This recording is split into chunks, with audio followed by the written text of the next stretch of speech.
Shalom bien-aimé. C'est une grande joie pour moi de vous revoir encore ce matin, en ce jour d'aujourd'hui, mercredi 13 janvier 2021. Soyez bénis, soyez bénis au nom de Jésus-Christ. Nous allons continuer toujours dans notre thème de l'année. Comme je l'avais dit, cette année 2021 est une année de triomphe avec l'Éternel. Comme je l'avais expliqué, triompher, ça signifie avoir une victoire absolue sur quelque chose. Les histoires qui ont eu à vous troubler les années passées, cette année, Dieu vous donne cette opportunité d'avoir une victoire absolue. Nous allons prendre notre passage de base, c'est le livre de Josué. Nous sommes toujours dans le livre de Josué 1. Nous allons ensemble lire au nom de Jésus. Après la mort de Moïse, serviteur de l'Éternel, l'Éternel dit à Josué, fils de Nun, serviteur de Moïse: Moïse, mon serviteur, est mort. Maintenant, lève-toi, passe le Jourdain, toi et tout ce peuple, pour entrer dans le pays que je donne aux enfants d'Israël. Nous sommes toujours en train de traiter notre premier point, qui est lève-toi. Seigneur, je te recommande ton peuple.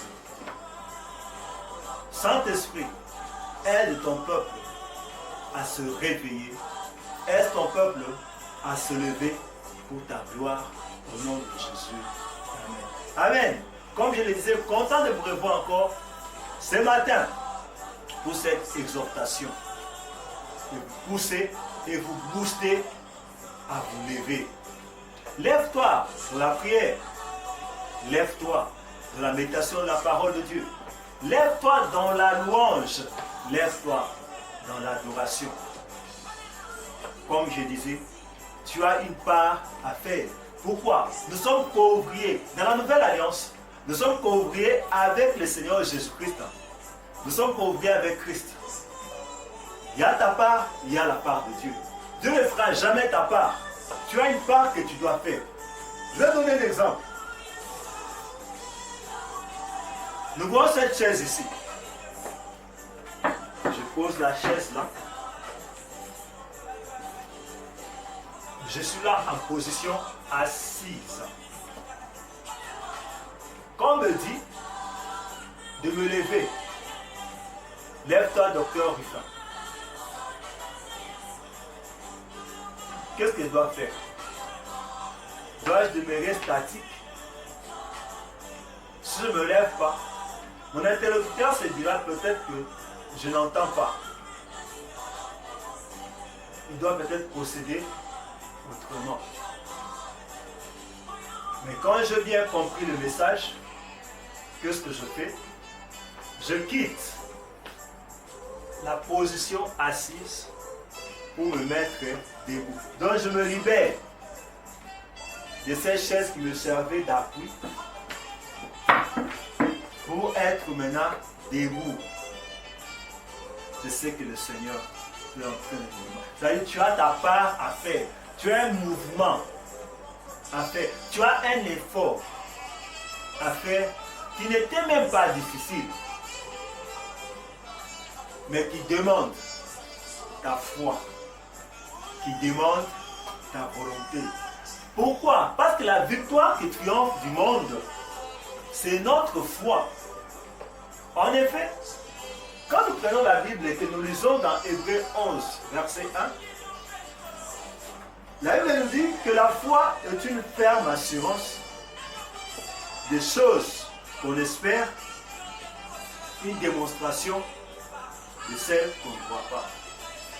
Amen.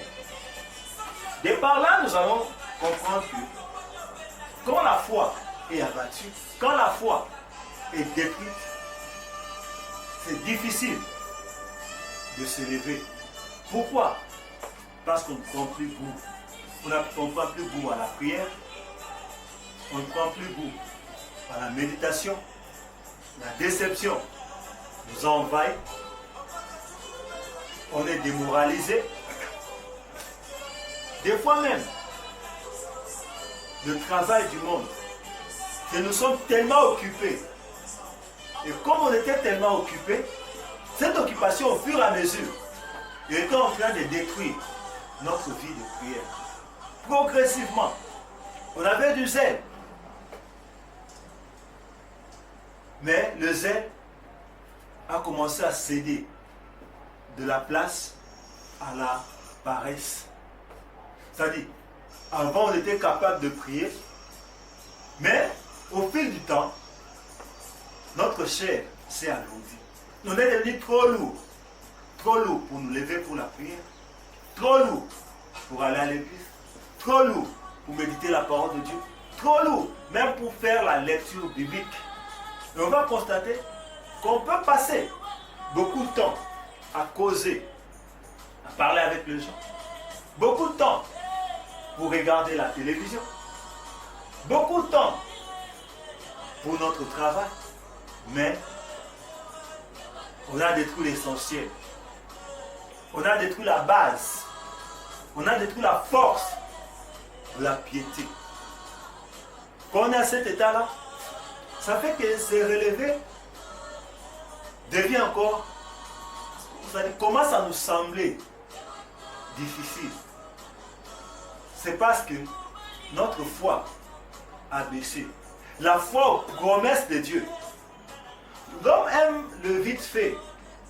Quand l'homme part au travail, il sait qu'à la fin du mois, il sera rémunéré. D'autres sont rémunérés par journalièrement.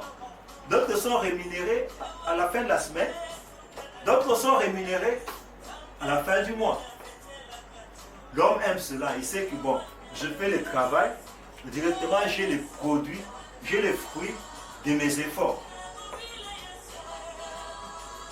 Par contre, quand il s'agit du spirituel, quand il s'agit des choses qu'on ne peut pas palper du coup, des fois l'homme a du mal à cerner la manière de Dieu de faire les choses. En fait, ce sera la foi. Nous devons croire. Il faut redemander au Seigneur de ranimer notre foi. La foi aux promesses que Dieu nous a données. La foi aux promesses que Dieu nous a dit. Il peut nous avoir parlé par nous-mêmes ou au travers de ce serviteur ou au travers d'un frère et sœur qui ont reçu le Seigneur Jésus ou au travers d'une personne quelconque par laquelle Dieu a jugé bon de nous parler, parce que Dieu est souverain dans ce qu'il fait. Il fait ce qu'il veut, comme il veut et quand il le veut. Il nous incombe donc de réaliser d'abord notre situation. Dans quelle situation nous sommes? Essayons d'examiner qu'est-ce qui a fait que nous puissions être dans cet état-là endormi ou dans cet état-là assis où on n'arrive même plus à nous lever et se demander que faire pour se lever. Je te donne la solution.